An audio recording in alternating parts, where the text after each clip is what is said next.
Hello, welcome on easy BMS Ayurveda. दर्शन तो दर्शन है कि उसका सबसे पहले हमें व्युत्पत्ति, निरुक्ति और अर्थ पता होना चाहिए। तो व्युत्पत्ति का मतलब है कि व्याकरण की दृष्टि से उसमें क्या धातु, क्या प्रत्यय जुड़ा हुआ है, और निरुक्ति का मतलब उसकी क्या बेसिक डेफिनेशन, क्या परिभाषा मानी गई है नॉर्मल। व्युत्पत्ति दृश धातु में ल्युट प्रत्यय जोड़ने से दर्शन शब्द बना है, और निरुक्ति है दृश्यते अनेनिति दर्शनम, यानी कि इसके दो अर्थ ले सकते हैं। एक तो जिससे देखा जाए, जो नॉर्मल क्रिया है, हम देखते हैं कि दर्शन मतलब देखने को लिया जाता है, और दूसरा है कि जिस शास्त्र को पढ़ने से जीवन को यथार्थ रूप से देखने की और समझने की वास्तविक दृष्टि मिलती है, उसे दर्शन कहते हैं।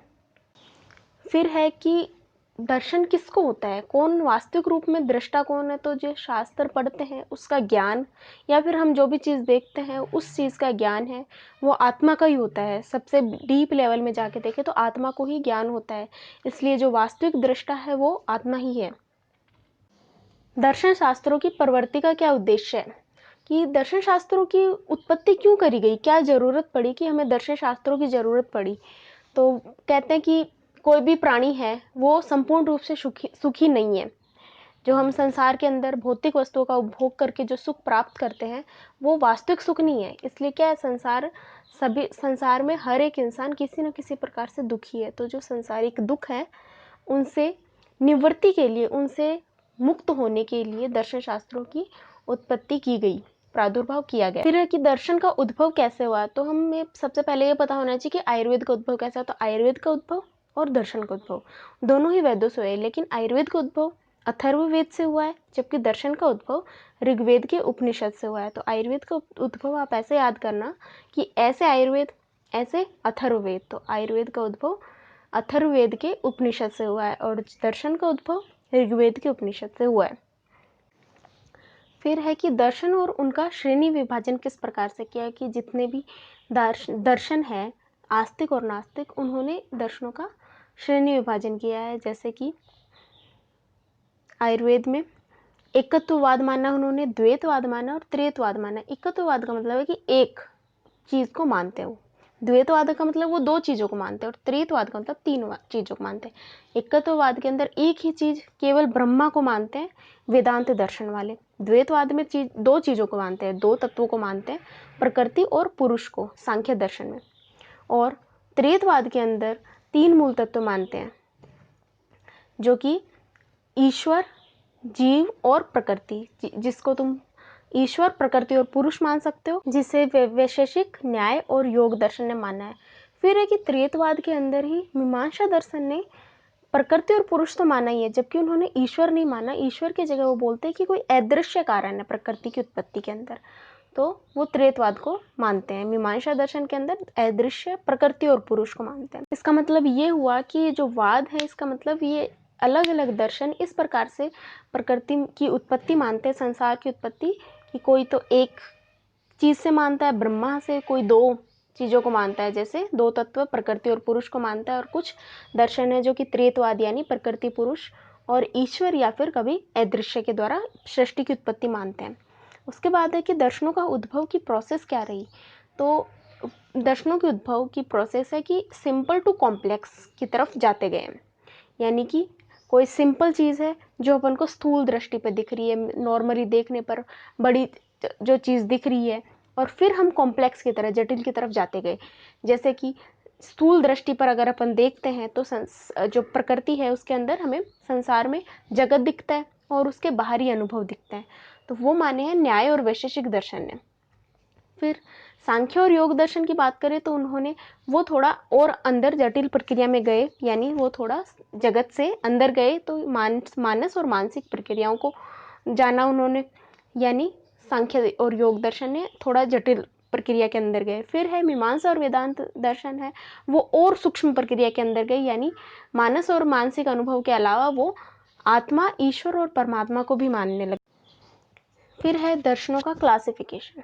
तो इसको दो प्रकार के दर्शन माने गए हैं, आस्तिक दर्शन और नास्तिक दर्शन। दो ही प्रकार के हैं। आस्तिक दर्शन यानी कि जो कि ईश्वर में विश्वास रखते हैं, कि ईश्वर को मानते हैं, और जो पुनर्जन्म में विश्वास रखते हैं, और जो वेदों में आस्था रखते हैं। तो तीन पॉइंट होते हैं आस्तिक दर्शन के। ईश्वर में आस्था रखते हैं, वेदों में आस्था रखते हैं और पुनर्जन्म में आस्था रखते हैं।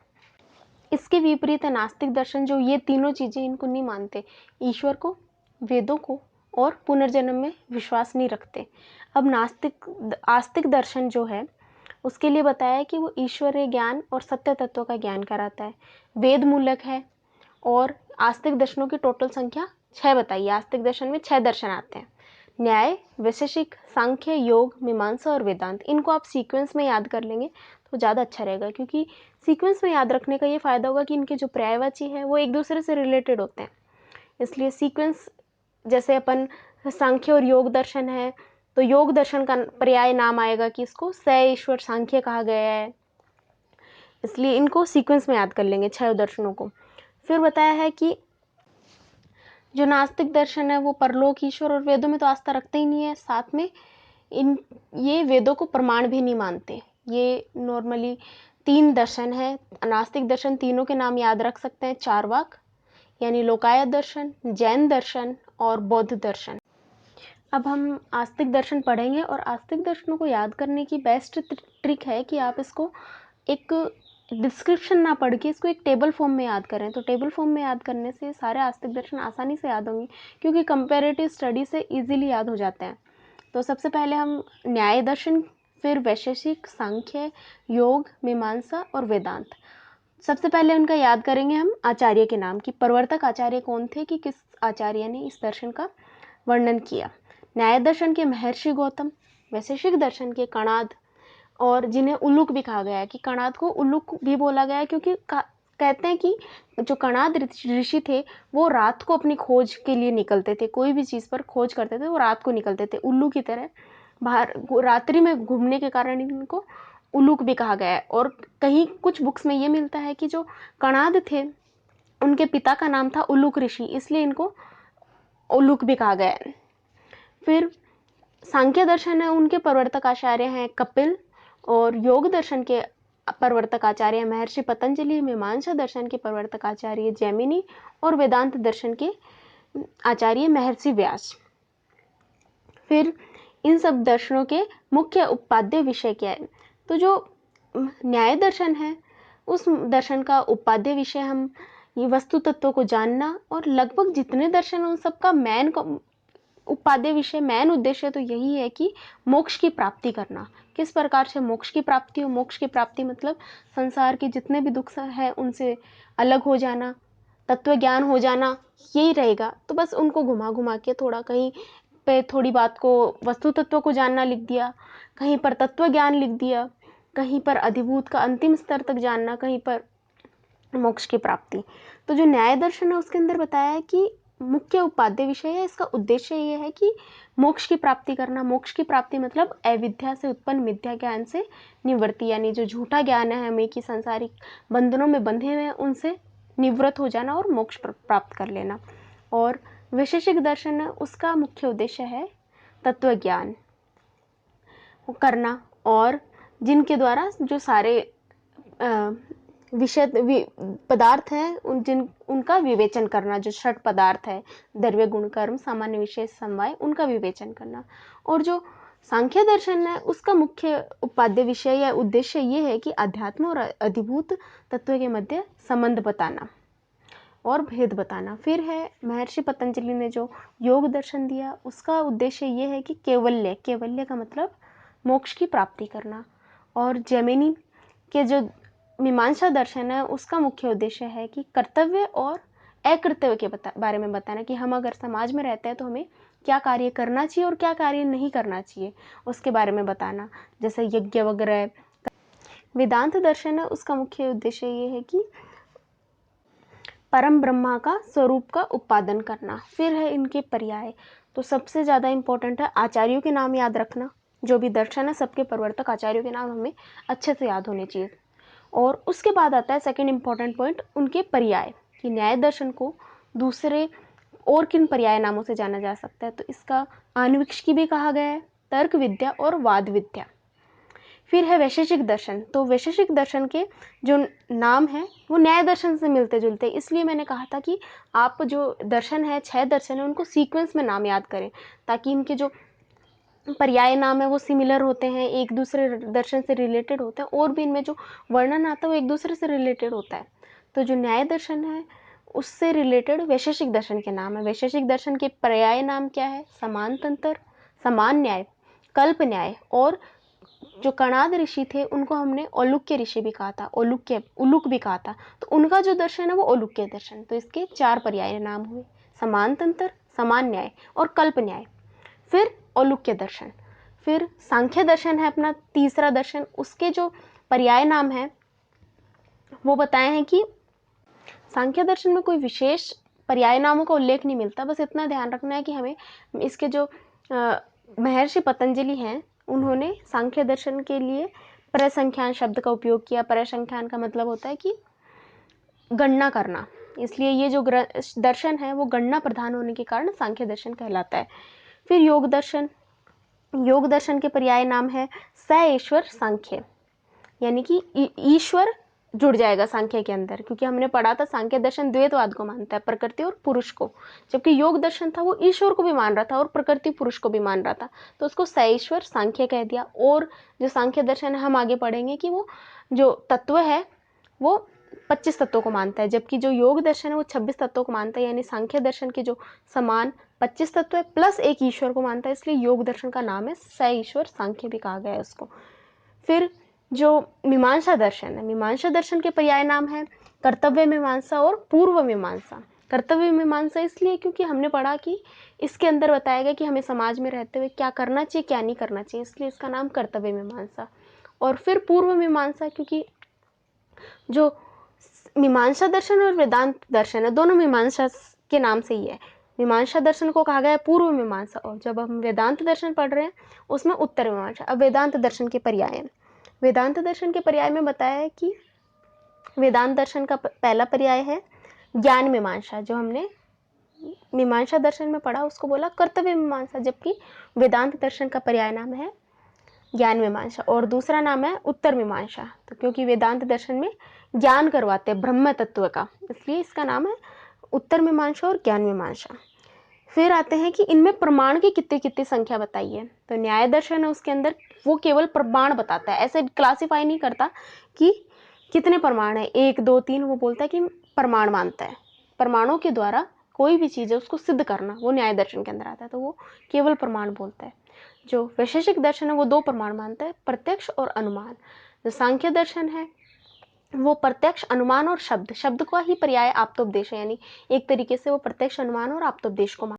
योग दर्शन में प्रमाणों का वर्णन नहीं मिलता। उसके बाद है मीमांसा दर्शन। मीमांसा दर्शन के अंदर प्रत्यक्ष, अनुमान, आप्तोपदेश, उपमान और अर्थापत्ति, टोटल 5 प्रमाण बताएं। उसके बाद अगला पॉइंट है अपना कि कितने तत्व मान्य हैं। तो जो सबसे पहला न्याय दर्शन है उसमें 16 तत्व मान्य हैं। पर इनके नाम याद कर लेने चाहिए हमें: प्रमाण, प्रमेय, संशय, प्रयोजन, दृष्टा, सिद्धांत, अवयव, तर्क, निर्णय, वाद, जल्प, वितंडा, हेतुआभास, छल, जाति और निग्रह स्थान। इस प्रकार से 16 तत्व बताएं। काउंटिंग याद रखनी है कि 16। उसके बाद जो सेकंड दर्शन है वैशेषिक दर्शन, उसने 6 तत्व माने: द्रव्य, गुण, कर्म, सामान्य, विशेष, समवाय। तो इसलिए वैशेषिक दर्शन का जो नाम है, वैशेषिक दर्शन जो इसमें 5वां तत्व माना है इन्होंने विशेष, उससे प्रधान होने के कारण वैशेषिक दर्शन, इसलिए भी उसका नाम वैशेषिक दर्शन पड़ा है। फिर अगला दर्शन है अपना सांख्य दर्शन। सांख्य दर्शन ने 25 तत्व माने: 8 प्रकृति, अव्यक्त, महान, अहंकार और 5 अर्थ।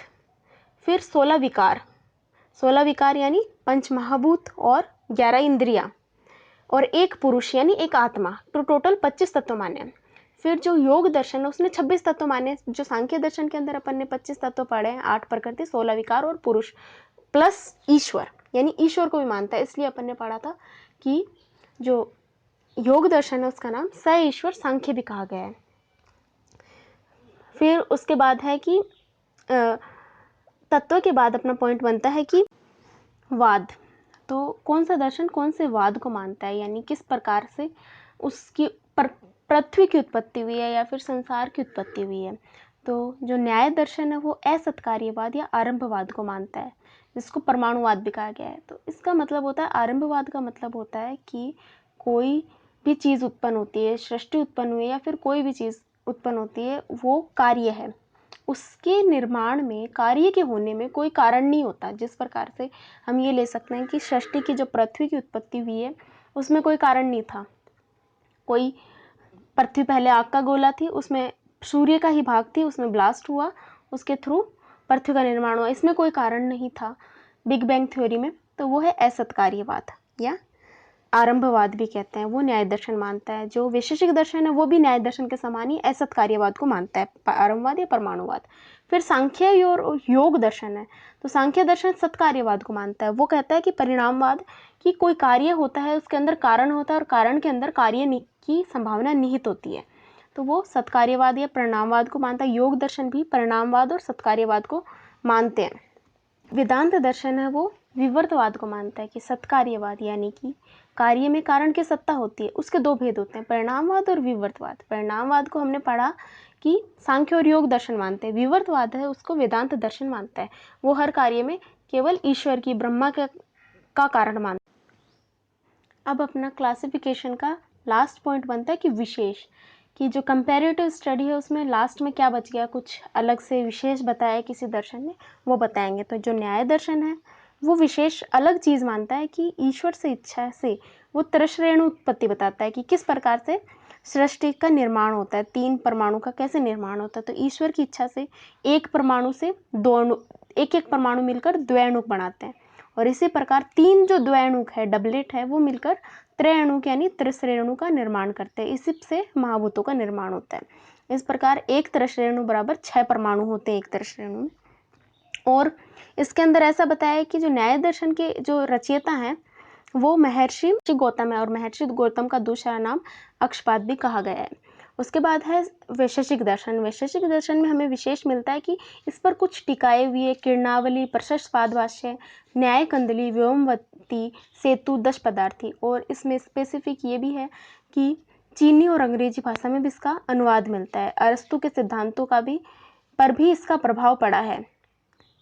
भाषा परिच्छेद, तर्क संग्रह और मुक्तावली आदि इसके प्रतिपादक ग्रंथ है। और यह 10 खंडों के अंदर विभक्त है।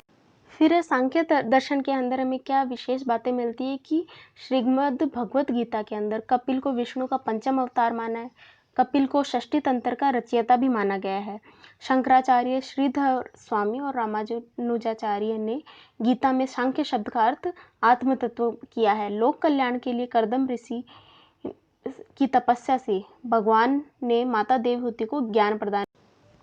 फिर है कि हमने ये भी देखा कि जो सांख्य दर्शन है वो द्वैतवाद को मानता है, यानी प्रकृति और पुरुष को मानता है। सांख्य दर्शन के अंदर पंगव अंध न्याय की कल्पना की गई है, का वर्णन किया गया है। पंगव अंध न्याय का मतलब है कि जिस प्रकार से एक लंगड़ा है और एक अंधा है, ना तो लंगड़ा चल के अपने, दोनों को एक ही जगह जाना है, पर ना लंगड़ा अकेला चल के जा सकता है और अंधा बिना देखे नहीं जा सकता। तो दोनों एक साथ मिलकर, जिस पर लंगड़ा अंधे इंसान के ऊपर बैठ जाए और उसको रास्ता बताए, तो अंधा उसको बैठाकर चल के लेके जा सकता है, तो दोनों अपने उद्देश्य तक पहुंच जाते हैं। उसी प्रकार जो द्वैतवाद के अंदर सांख्य दर्शन ने प्रकृति और पुरुष की कल्पना की गई है, पंगव अंध न्याय के अंतर्गत की गई है कि प्रकृति जड़ है और जो पुरुष है यानी कि आत्मा क्या है, चेतन। आत्मा के अंदर चेतनता पाई जाती है, जबकि जो आत्मा है वह निष्क्रिय, वह काम नहीं कर सकती, जबकि चेतन है। और प्रकृति है वो जड़ है पर वो सक्रिय है, वो काम कर सकती है। तो जब प्रकृति और पुरुष दोनों साथ में मिल जाएंगे तो वो सृष्टि का निर्माण कर सकते हैं। अकेले ना तो प्रकृति सृष्टि का निर्माण कर सकती है, ना ही पुरुष प्रकृति सृष्टि का निर्माण कर सकता है। फिर सांख्य दर्शन ने 3 प्रकार के दुखों का वर्णन भी किया है, जिसमें आध्यात्मिक दुख, आदि भौतिक और आदि दैविक। आध्यात्मिक का मतलब है कि जो हमारे शरीर के दोष आदि है, यानी शारीरिक और मानसिक दुख, उनके इम्बैलेंस होने से जो दुख है। शारीरिक मतलब दोषों के इम्बैलेंस होने से, और मानसिक दुख का मतलब है रज और तम के कारण जो दुख होते हैं वो आध्यात्मिक दुख है। और आदि भौतिक का दुख का मतलब है कि जो पशु पक्षी आदि के द्वारा हमें दुख मिलता है, जैसे एक्सीडेंट से, बाहरी चोट है, वो सारे आदि भौतिक। और आदि दैविक दुख का मतलब है कि आध्यात्मिक और आदि भौतिक के अतिरिक्त आदि दैविक यानी देवीय शक्ति, यक्ष, राक्षस, विरुद्ध ग्रहों से जो दुख उत्पन्न होता है वो आदि दैविक दुख है। दुख की सर्वथा निवृत्ति का एकमात्र साधन सांख्य दर्शन को ही बताया गया है। फिर है योग दर्शन के अंदर विशेष। तो योग दर्शन की सबसे पहले निरुक्ति बताई है, व्युत्पत्ति बताई है। युज समादो धातु से बना है, जिसका मतलब होता है समाधि लगाना, और युजिर योगे से भी बना है, जिसका मतलब होता है जुड़ना, यानी कि जीवात्मा का परमात्मा से जुड़ जाना योग दर्शन है। फिर योग दर्शन के 8 अंग बताए हैं, जिसे अष्टांग योग भी कहते हैं, जिसमें यम, नियम, आसन, प्राणायाम, प्रत्याहार, धारणा, ध्यान, समाधि है। ये कुल मिलाकर 8 अंग है जो योग दर्शन को अष्टांग योग है। इसमें 5 तो बहिरंग है और 3 अंतरंग है। बहिरंग मतलब जो बाहरी रूप से काम होते हैं, जैसे यम, नियम, आसन, प्राणायाम, प्रत्याहार। और अंतरंग यानी जो मन से नियंत्रित होते हैं, आत्मा से नियंत्रित होते हैं, धारणा और ध्यान और समाधि। इनका दूसरा नाम अंतरंग का संयम भी है।